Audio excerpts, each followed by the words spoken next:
आदाब, JKS news के उर्दू खबरनामे में आपका खैर मकदम। मैं हूं आपके साथ आलम खान हकला। खबरों पर आगे बढ़ने से कबल आइए नजर डालते हैं इस वक्त के हेडलाइंस पर। बीजेपी जम्मू कश्मीर ने मरकजी बजट को करार दिया तारीखी, कहा बजट मुस्तकबिल को जहन में रखकर दिया गया है तश्कील।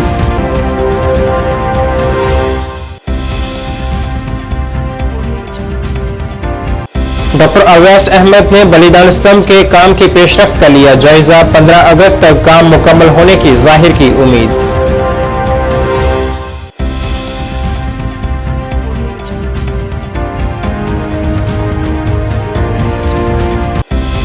डॉक्टर फारूक अब्दुल्ला ने कहा जम्मू कश्मीर में दहशतगर्दाना हमले मुल्क के लोगों के सब्र का इम्तिहान ले रहे हैं, कहा इस तरह के वाक़ात एक बड़े तसादुम का बन सकते हैं बाज़।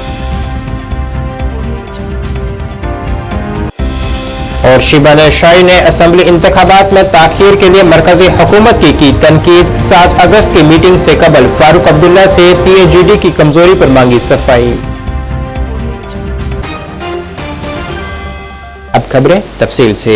जम्मू कश्मीर बीजेपी के तर्जुमान सुनील सेठी ने मरकज की जानिब से पेश किए गए बजट को एक तारीखी बजट करार दिया है और कहा है कि यह बजट विकसित भारत की बुनियाद रखने के लिए काफी अहम है। उन्होंने कहा है कि इस बजट में हर किसी के लिए फायदा है और अगले 5 वर्षों में 4 करोड़ नौजवानों को रोजगार के मौके मैसर होंगे और नौजवानों को हुनरमंद बनाने के लिए बेमिसाल पहल की गई है। इन बातों का इजहार आज जम्मू में बीजेपी त्रिकुटा नगर दफ्तर में एक प्रेस कॉन्फ्रेंस से खिताब के दौरान उन्होंने किया। निर्मला सीतारमण जी ने अपना 7वां बजट फाइनेंस मिनिस्टर के तौर के ऊपर पेश किया, जिसमें प्रधानमंत्री जी के विकासशील भारत की तरफ एक मजबूत कदम बढ़ा, नींव पड़ी विकासशील भारत की। और अगर इस बजट को हम देखें तो न सिर्फ पूरे भारत के लिए इसमें काफी अच्छे प्रावधान रखे गए, बल्कि जम्मू कश्मीर के लिए भी इसमें खास जो है वो प्रोविजन रखे गए। अगर इस फाइनेंशियल बजट की बात करें तो इसमें बचत जो आम आदमी कर सकता है उसके प्रोविजन को बढ़ाया गया। 1.25 लाख रुपए तक की बजट के ऊपर जो है बचत के ऊपर जो है वो टैक्स नहीं लगेगा। स्टैंडर्ड डिडक्शंस जो है 50,000 से उसको 75,000 किया गया, ताकि जो सैलरीड क्लास है उसको टैक्स जो है लिमिट उसकी बढ़ाई जा सके, ज्यादा जो है वो बचा सकते हैं। इसी तरह जो वेलफेयर के मेजर्स की अगर बात करें तो इस बजट में देख के लगता है कि एक बड़ी सूझबूझ के साथ देश को आगे बढ़ाने की कोशिश है, जहां पे 5 सालों में 4 करोड़ यूथ को नौकरियां मिलेंगी। अगर आप उसको देखेंगे तो 80 लाख यूथ हर साल जो है नई नौकरी लेगा आने वाले 5 साल में। 4 लाख करोड़ रुपया जो है इसके लिए रखा गया। फोकस है स्किल इंडिया के ऊपर। इसी पीरियड में तकरीबन 4 करोड़ लोगों को स्किल इंडिया के माध्यम से ट्रेनिंग दी जाएगी। और जो प्राइम मिनिस्टर का फोकस्ड प्रोग्राम है आर्टिसंस को ट्रेनिंग देने का, उसके लिए भी इस बजट में खास प्रावधान है, ताकि वो ज्यादा लोग जो हाथ करगा मजदूर हैं, जो हाथों से और टूल से काम करते हैं, उनको ट्रेनिंग भी दी जाए। उस ट्रेनिंग के दौरान उनको पैसा मिले और उसके बाद भी उनको जो है स्थायी कारोबार करने की। इसी तरह महिलाओं के लिए खास प्रावधान इस बजट में अगर हम देखें तो वर्किंग विमेन, जिसकी तादाद जो है वो करोड़ों में है, जिनके बारे में आज से पहले जो है उस हिसाब से नहीं सोचा गया, इस बजट में प्रावधान है कि विमेन के लिए वर्किंग प्लेसेस हर जगह पे प्रोवाइड करवाई जाएंगी। श्रीनगर स्मार्ट सिटी के chief executive officer doctor Awais Ahmad ने स्मार्ट सिटी के तहत चल रहे बलिदान स्तंभ के काम की पेशरफ्त का जायजा लिया है और वहां मुतल्लिका एजेंसियों से इस काम से मुतल्लिक मुफस्सल जानकारी हासिल की है। ज़राए अबलाग से बात करते हुए उन्होंने जानकारी दी है कि तामीरी काम पूरी सलाहियत के साथ जारी है और हम इसे तयशुदा वक्त पर मुकम्मल करने के लिए पुरउम्मीद हैं और इसे 15 अगस्त तक मुकम्मल कर लिया जाएगा।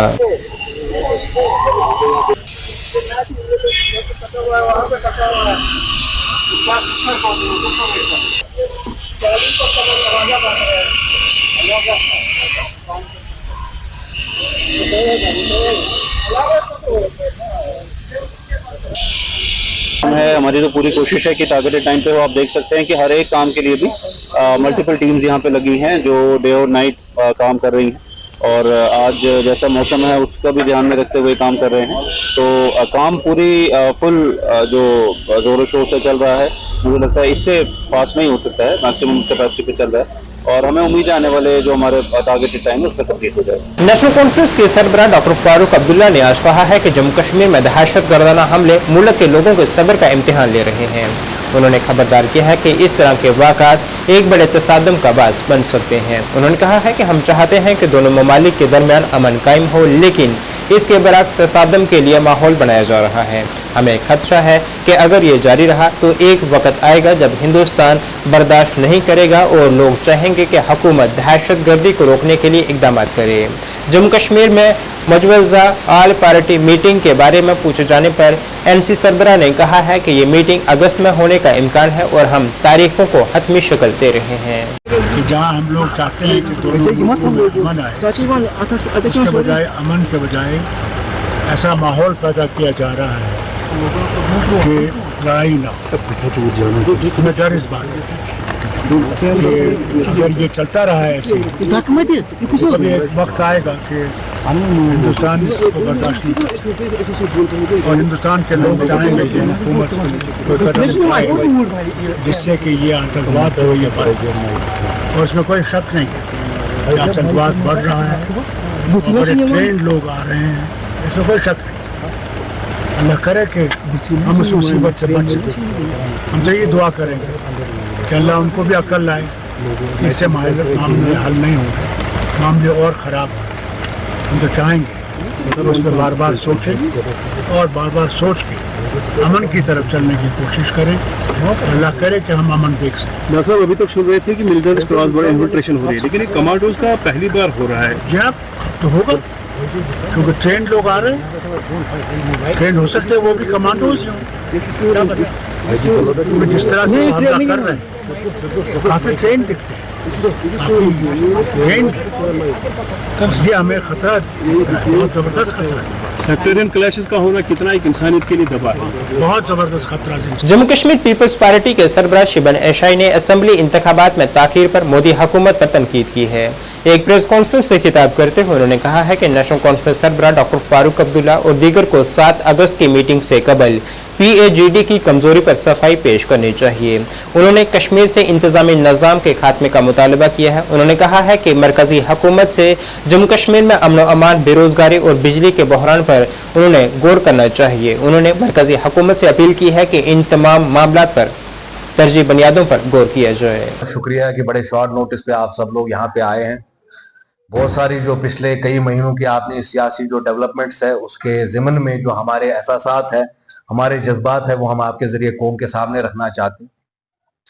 आप सब लोग वाकिफ हैं, कल पार्लियामेंट में भी इस मौजू पे बड़ी बात हो चुकी है कि भाई किस तरह मुसलसल यहाँ के जो असेंबली इलेक्शन है उनको डिफर किया जा रहा है, डिस्पाइट द फैक्ट कि सुप्रीम कोर्ट ने ये ऑर्डर पास किया 30 सितंबर 2024 को।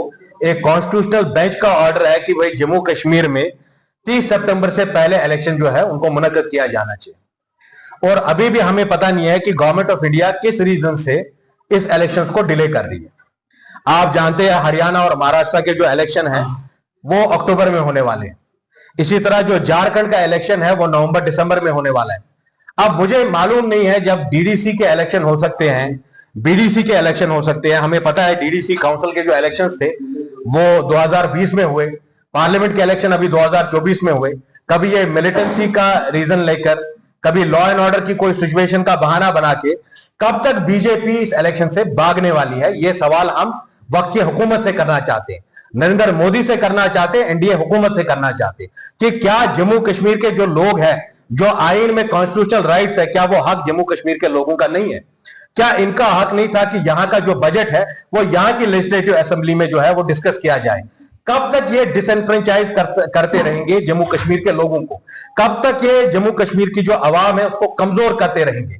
ये जो सिलसिला है इतनी ज्यादा ऑपरेशन का जो हमने बिलखसूस 5 अगस्त 2019 के बाद देखा है, ये सिलसिला आखिर कब खत्म होगा?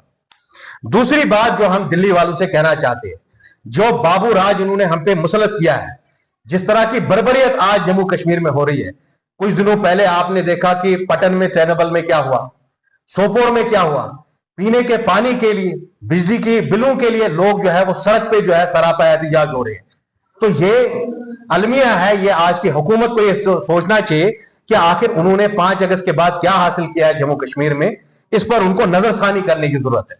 और ये जो बाबू राज है, आज जो बड़ी बड़ी लाइनें आप देख रहे हैं, डीसी ऑफिस से लेकर जितने आपके लोकल ऑफिस है, पुलिस स्टेशन में है, कहीं कोई पूछपाछ नहीं है।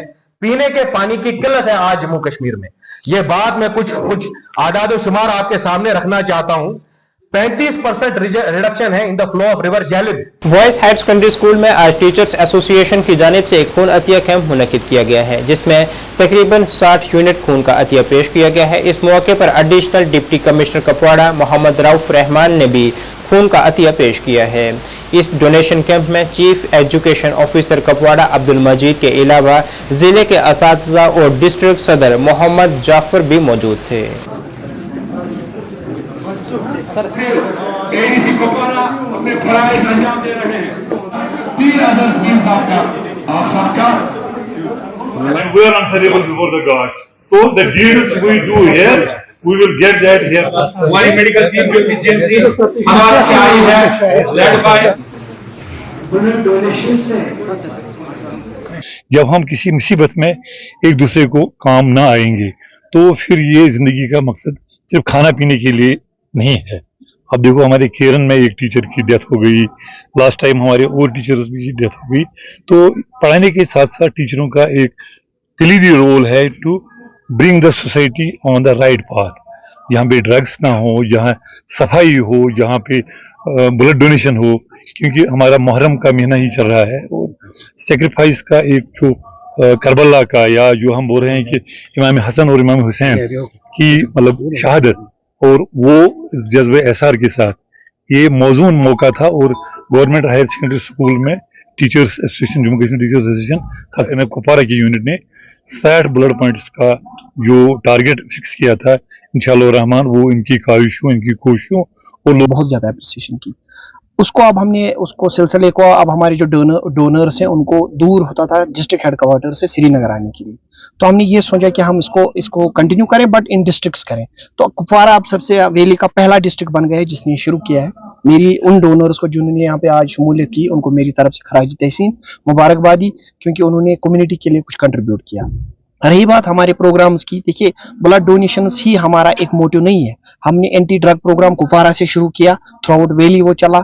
हमने जो भी क्लीननेस ड्राइव की कुपवाड़ा से की। हाँ, इस कुपवाड़ा की एक फर्टाइल लैंड है, इससे ये हमें मिला। जो भी हम यहाँ से प्रोग्राम शुरू किया अक्रॉस द वैली वो हर जगह कामयाब रहा और है हमारा फर्ज बनता है। देखिए हमारी ऑर्गेनाइजेशन जो Jammu Kashmir employees coordination committee है उसका अंग है जम्मू कश्मीर टीचर्स एसोसिएशन, क्योंकि आपको पता है टीचर कौम का एक अहम हिस्सा है। हर गाँव में, हर शहर में, हर गली कोचे में आपको टीचर्स की हर जगह अहमियत नजर आएगी। गांव कसबलारी तहसील मनकोट सब डिवीजन मेंढर में एक 22 साल नौजवान पुरअसरार हालत में मुर्दा पाया गया है, जिसके बाद पुलिस पार्टी और डॉक्टरों की टीम मजीद तफ्तीश के लिए मौके पर पहुंची।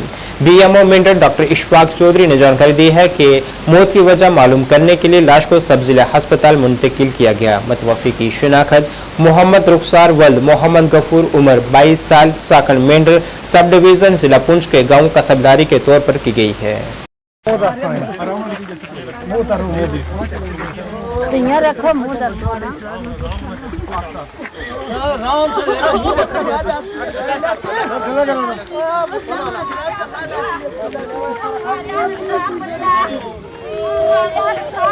बराड़ी का नंबरदार हूँ, नंबरदार होगा। तो वहाँ पे इस बच्चे ने अपने ही घर में एक रस्सी डाली हुई थी जो गले में थी, और जब हम पहुँचे वहाँ पे इसकी माँ और बहनें थी और उन्होंने भी कहा कि रस्सी डाली थी, हमने काटी है। आगे जो है वो कार्रवाई पुलिस स्टेशन मेंढर आ गए हैं, जो पुलिस की चल रही है तहकीकात। तो उसमें जो पता लगा मुझे, तो पुलिस तहकीकात कर रही है, क्या निकलता है क्या नहीं। बात इतनी अफुल हो गया। तकरीबन कोई 11 बजे के करीब पुलिस ने हमें इन्फॉर्म किया कि एक बंदा जो है सस्पिशियस कंडीशन में कसबलारी के मुकाम पे डेड पाया गया है, और हमने अपनी एम्बुलेंस भेजी और डेड बॉडी को अंडर पुलिस कवर यहाँ शिफ्ट किया है। डेड बॉडी मार्चरी में है। Team of board of doctor constitute किया जो उसकी अटापसी करेंगे। अटापसी करके काज ऑफ डेथ असर्टन करेंगे और हम डेड बॉडी पुलिस को हैंड ओवर करेंगे for further legal and formalities. Sir suicide है या कुछ और मशकूक है? सस्पिशियस डेथ है। इसका काज रूल आउट करने के लिए जब तक अटापसी रिपोर्ट नहीं आएगी और साथ में पुलिस की कंप्लीट इन्वेस्टिगेशन नहीं आएगी तब तक ये नहीं हम डिस्क्लोज कर सकते हैं।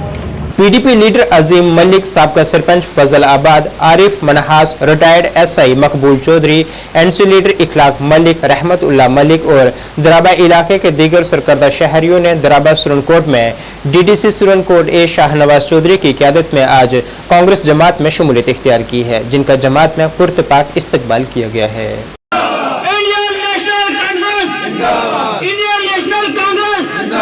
लिए आज हम सब ने फैसला किया दराबा की आवाम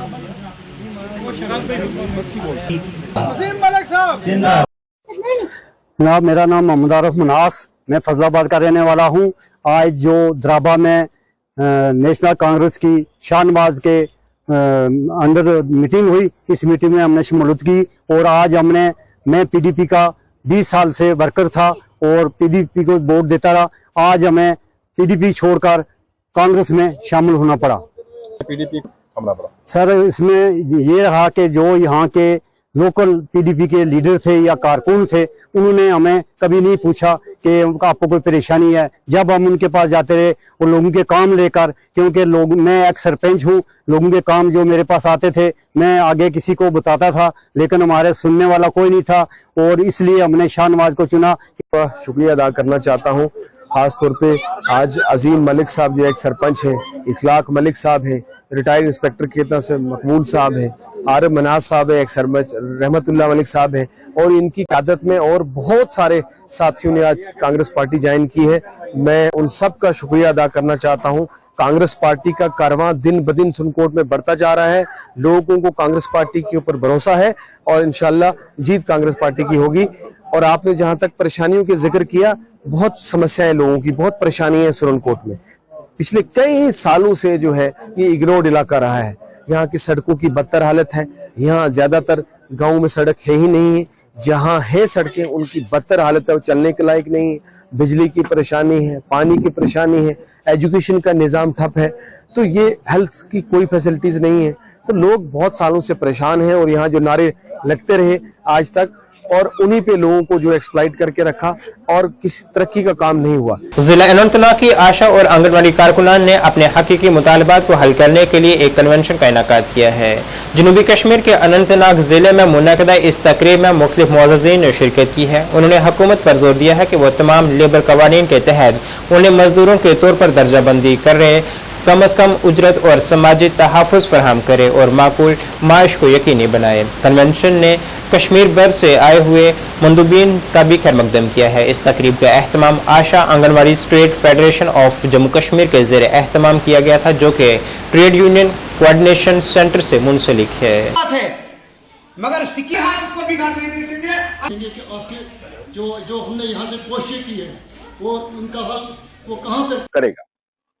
हमारे साथ आज के इस कार्यक्रम में हमने जो नेशनल फेडरेशन बनाया है, अपने national progressive scheme workers federation, उसकी नेशनल कन्वेनर सुषमा कुरील वो आई हुई हैं और हमारी यूपी की कन्वेनर शीला त्रिपाठी भी हमारे साथ यहाँ आई हुई हैं इस जलसे को में अपनी बात रखने के लिए। यहाँ की जो समस्या है वो हमें मालूम है।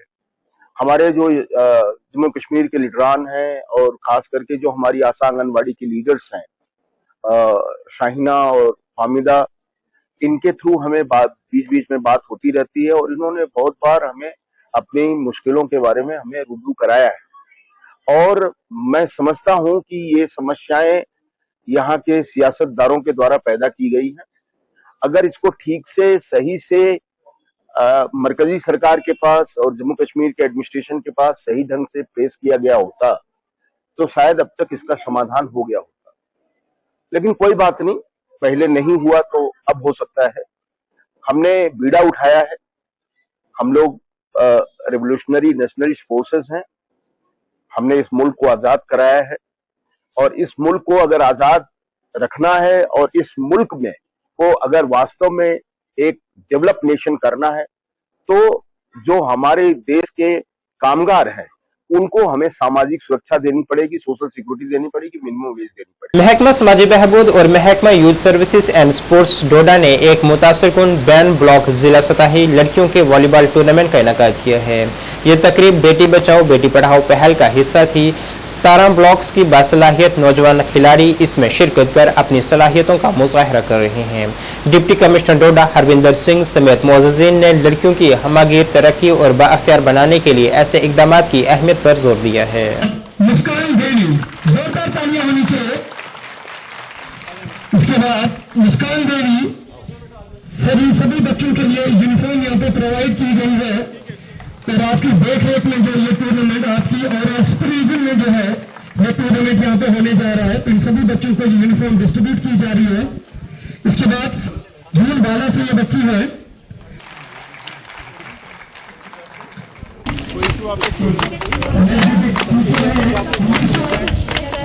Social welfare officer, district youth services officer, youth services department के हमारे तमाम एम्प्लॉयज, तमाम स्कूल एजुकेशन डिपार्टमेंट से हमारे टीचर्स और प्यारे बच्चों, आज हम सब यहाँ पे इकट्ठे हुए हैं आफ्टर सीरीज ऑफ कॉम्पिटिशंस जिसमें 34,000 बच्चियों ने पार्टिसिपेट किया और उनमें से आप सिलेक्ट होकर यहाँ तक आए और अब फाइनल्स होने जा रहे हैं जिसमें से आप में से जो बेस्ट खेलेगा उसको फाइनली अवार्ड मिलेगा।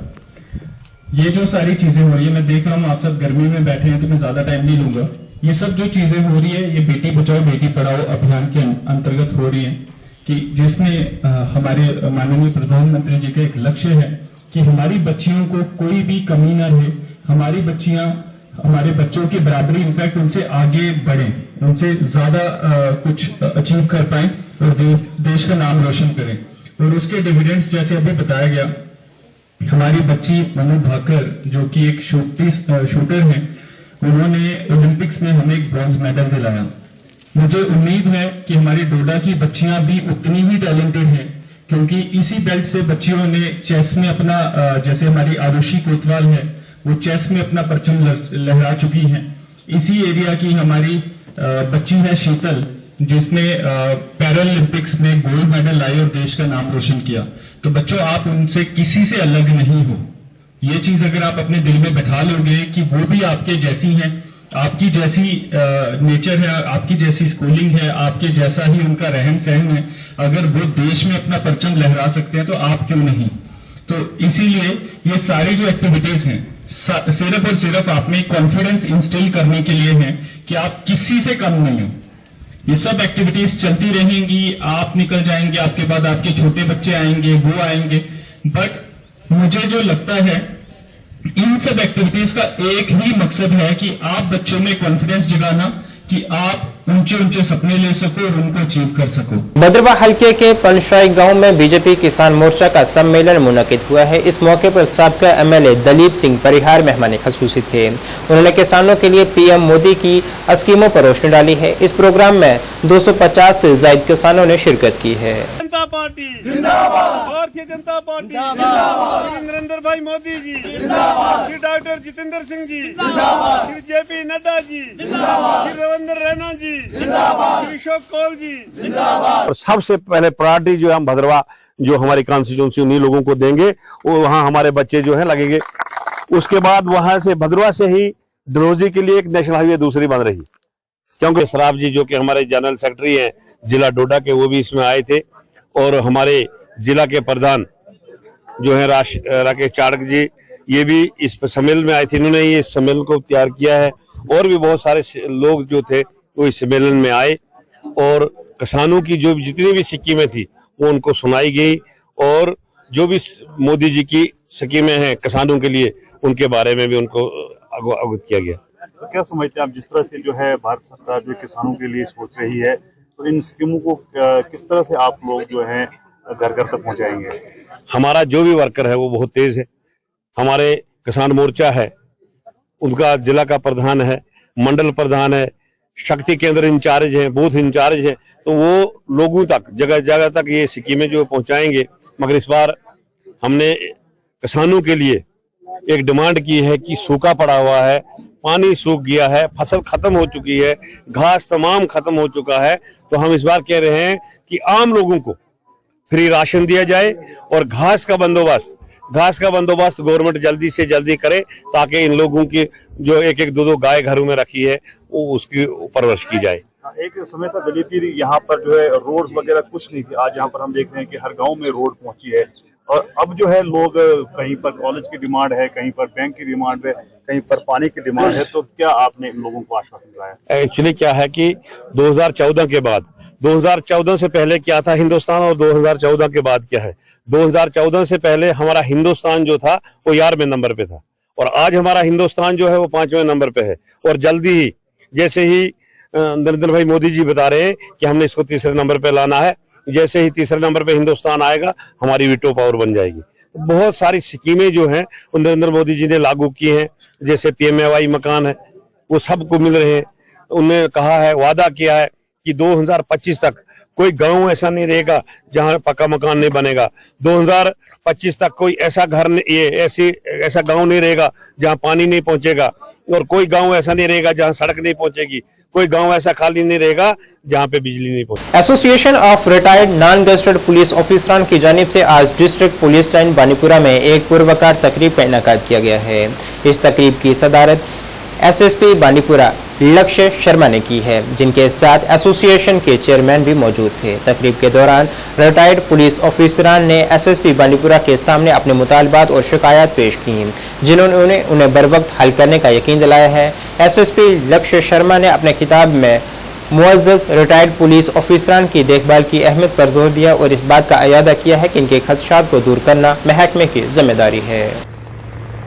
पुलिस रिटायर्ड ऑफिसर्स एसोसिएशन प्रांग से वाबस्ता हम आज यहाँ पर इस महकमे के रिटायर्ड लोग इस शदीद गर्मी में दूर दराज इलाका जा, तो मैं आपसे ये कहना चाहता हूँ कि पहले तो आप सब मोहम्मद सुल्तान शेख गामरू, अब्दुल रशीद, सैफुद्दीन शाह बाग बांडीपोरा,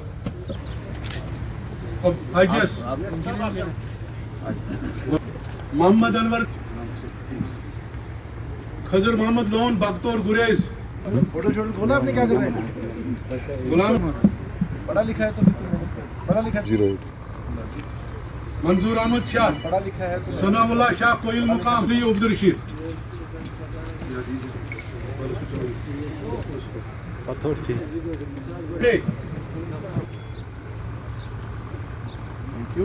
अब्दुल्ला लोन, आप सबका गुलाम रसूल भट्ट बनकोट। जम्मू कश्मीर पुलिस की तरफ से under the guidance and supervision of police headquarters JNK हमने एक ये रिटायर्ड पुलिस पर्सनल्स की जो हमारे महकमे से रिटायर हुए हैं उनकी मीटिंग की थी हमारे डिस्ट्रिक्ट के लिए, और उनके जो भी रूटीन ग्रीवेंसेस हैं उन सबको सुना गया और उन पे फौरी एक्शन करने की हमने इनको एश्योरेंस दिया। ग्रीवेंसेस जैसे कि इनके हेल्थ इश्यूज़ रहते हैं, कभी कोई डॉक्टर का एक्सेस नहीं होता, जैसे एक रिटायर्ड पर्सनल की लाइफ में एक सपोर्ट रहना ज़रूरी है, वैसे I hope that as SSP of Bandipora इनकी तरफ से हम बांडीपुरा पुलिस उनको वो सपोर्ट प्रोवाइड करे जो एक रिटायर्ड पुलिस पर्सनल को हम कर सकते हैं। ठीक है। और मैं ये बाज़ाते वाइस प्रेसिडेंट प्रांग JNK UT व डिस्ट्रिक्ट प्रेसिडेंट बांडीपुरा प्रांग की तरफ से आपसे मुखातिब हूँ। आज यहाँ हमने ये जो महफिल सजा कर रखी थी, हम हर साल इस महफिल को यहाँ मनाते हैं सर। इसमें हम अपने मसाइल, अपने रिटायरीज जो हैं उनके मसाइल उजागर करते हैं। आज भी हमने अपने मसाइल SSP साहब बांडीपुरा के सामने रखे, उन्होंने यकीन दहानी की कि मैं उनको हल करूँगा। बाकी ये प्रांग जो है, प्रांग का मतलब मुझे कल एक आदमी ने कहा था आप में से, प्रांग का मतलब क्या है? Police retired officers association non gazetted, ये JNK में है सर। इसके चेयरमैन है गुलाम हसन साहब, आज वो भी यहाँ तशरीफ़ आवर हुए हैं। हमने इस महफिल में अपनी बेवाओं के लिए, जो हैंडीकैप्ड है उनके लिए, और अपने जो मेंबर हैं ये रिटायरीज, उनके लिए कुछ गिफ्ट्स रखे हैं। उनको हमने दे दिए हैं और हर साल ये इसी तरह करेंगे हमसे। ये इसका हमें कोई किसी जगह से कोई फंड वगैरह नहीं आता है। हम जो ये मेंबर हैं प्रांग के। जनूबी कश्मीर के अनंतनाग जिले के मटन इलाके में पेश आए आतशगी के वाक़े के हवाले से आज DIG साउथ जावेद इकबाल की जानिब से एक प्रेस कॉन्फ्रेंस की गई है, जिसमें उन्होंने कहा है कि 28 और 29 जुलाई की रात में 3 मकानात और अनाज की दुकान मटन अनंतनाग में रहने वाले पंडित खानदानों की थी। आग की नज़र हो गई थी। आग आनंद जी राजदान के घर से लगी और फिर शादीलाल राजदान और श्यामलाल पटवार के करीबी घरों में फैल गई। वाक़े के बाद हम FSL की टीम हरकत में आई और तहकीकात के लिए तमाम नमूने इकट्ठे किए गए। सीनियर ऑफिसरान CCTV फुटेज और दीगर पहलुओं जैसे तमाम मंजरनामों से गुजरने के बाद इस वाक़े की तहकीकात कर रहे हैं। इस सिलसिले में थाना मटन में एक FIR भी दर्ज की गई है। बताया कि 28 और 29 जो है कि दरमियानी रात को एक फायर इंसिडेंट का रिपोर्ट हुआ पुलिस स्टेशन मटन में। ये फायर इंसिडेंट जो है वो एक कश्मीरी पंडित के घर से स्टार्ट हो गया, जिसका श्री आनंद जी राजदान के घर से स्टार्ट हुआ। रिपोर्ट मिलते ही SHO mutton along with the police party जो है वो स्पॉट पे पहुंचे और फायर ब्रिगेड को लाया गया और तकरीबन 1.5 घंटे के अरसे में इस फायर को पे काबू पा लिया गया और उसको डोज किया गया। जहाँ तक फायर का इंसिडेंट है उसके बाद उसमें कुछ एडजस्टेंट जो साथ में जो घर थे, जिसमें शादीलाल राजदान का श्यामलाल पटवार का जो घर है उसमें भी डैमेज हुआ और एक कुठार जिसमें जो है ग्रेन स्टोर होते हैं वो भी उसमें डैमेज हुआ उस फायर के इंसिडेंट में। इस immediately after the fire incident जो है वो हमने जो है वो FSL टीम को जो है वो मंगवाया। CCTV कैमरास जो है जितने भी अलॉन्ग साइड से उनका CCTV कवरेज जो है वो हमने टेप की। इस इंसिडेंट के बाद जो है पुलिस स्टेशन मटन में जो है वो FIR जो है वो रजिस्टर हुआ। FIR 76 ऑफ 2024 अंडर सेक्शन 326 भारतीय न्यायालय के तहत जो है वो ये रजिस्टर हुआ और इसमें जो है वो इन्वेस्टिगेशन की कार्रवाई जो है वो स्टार्ट की। मैं आपको ये एश्योर करना चाहता हूँ यहाँ पे कि ये इन्वेस्टिगेशन जो है बड़ी रोबस्ट तरीके से हमने स्टार्ट की है, जिसमें इन्वेस्टिगेशन को जो है वो एक सीनियर ऑफिसर्स के तहत इसको सुपरवाइज किया जा रहा है। जैसे मैंने आपको पहले बताया कि हमने इस इन्वेस्टिगेशन में FSL को, CCTVs को और जितना भी हमारे पास टेक्निकल नो हाउ जो है उसको जो है वो बराएकार हम ला रहे हैं, ताकि हम इस इन्वेस्टिगेशन को रोबस्ट तरीके से इन्वेस्टिगेट करके इस इंसिडेंट के बारे में जल्द से जल्द आप लोगों को भी और जो है वो हम बता सकें कि ये इंसिडेंट फायर इंसिडेंट कैसे हुआ और इसकी जो इन्वेस्टिगेशन की कार्रवाई जो है वो हम आपको बता देंगे।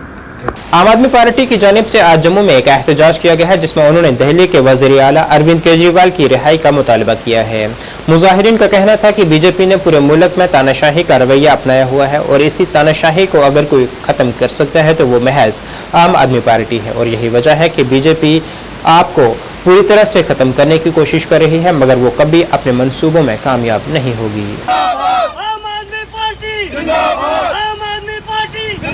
केजरीवाल साहब को रिहा करो, केजरीवाल साहब को रिहा करो, रिहा करो, रिहा करो, केजरीवाल साहब को रिहा करो, केजरीवाल साहब को रिहा करो, केजरीवाल साहब को रिहा करो, अंधा कानून वापस लो, वापस लो, वापस लो, अंधा कानून वापस लो, वापस लो, वापस लो, अंधा कानून। सर, मैं आपके माध्यम से ये कहना चाहता हूँ, ये जो बीजेपी सरकार तानाशाही है और ये तानाशाह ही बनी रहेगी, इनको कोई नहीं तोड़ सकता सिवाय केजरीवाल साहब के। आज हम इसीलिए इकट्ठे हुए पूरे विश्व में, पूरे भारत विश्व में आज धरना प्रदर्शन हो रहा है सिर्फ केजरीवाल साहब की रिहाई के लिए।